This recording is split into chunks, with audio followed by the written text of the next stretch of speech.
Steve wondered, where do clouds come from? Peter, always munching on something, said, "Dunno, maybe giant cotton candy machines." Steve rolled his eyes. Peter's ideas were always interesting, but Steve, he liked facts. He wanted answers. "We need a plan," Steve declared. "An adventure to find the source of clouds." First, they needed a map, a very special map, one that showed the way to wherever clouds came from. "I bet my grandpa's attic has something," said Peter between bites of a cookie. The attic was dusty and full of old stuff. Perfect. They dug through boxes, dodged cobwebs, and finally found it. Peter held up a faded scroll. It had a picture of a cloud with an arrow pointing up. Simple enough. The scroll mentioned a Professor Peculiar, a cloud expert. They found him in a tiny house surrounded by weather instruments. Professor Peculiar was eccentric, to say the least. He wore a raincoat indoors and had a pet parrot that squawked, "Rain, rain, go away! Clouds," he declared, "are a mystery!" Then he sneezed, a huge sneeze that sent a barometer spinning.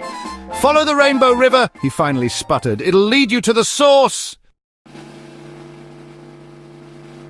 The Rainbow River was, well, not very rainbowy. It was muddy and full of giggling monkeys who loved to steal hats.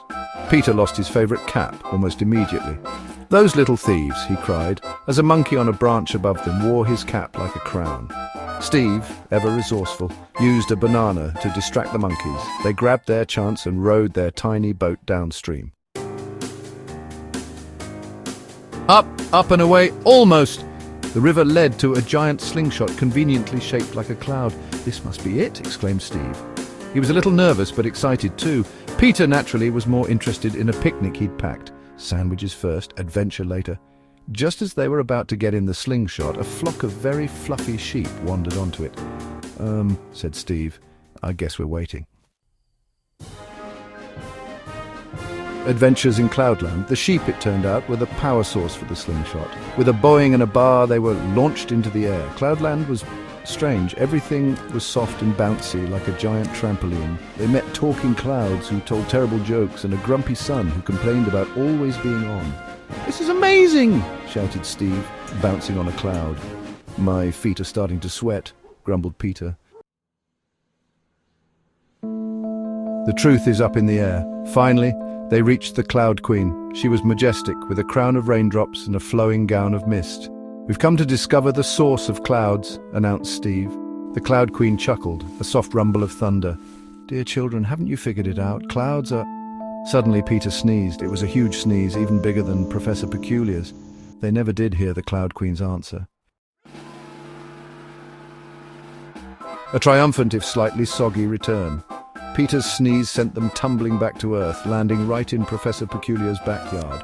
"So," asked the professor, adjusting his raincoat, "did you discover the source of clouds?" Steve and Peter looked at each other. They had no answer, but they had an amazing story. "It was cloudy," Peter finally said, which made Steve erupt in laughter. The sky's the limit. Even though they didn't get a straight answer, Steve and Peter learned something important. Sometimes the journey is more fun than the destination. Plus, now they knew that clouds were full of surprises. And maybe, just maybe, a little bit of Peter's sneeze. The next time they looked up at the sky, they didn't just see clouds, they saw adventure.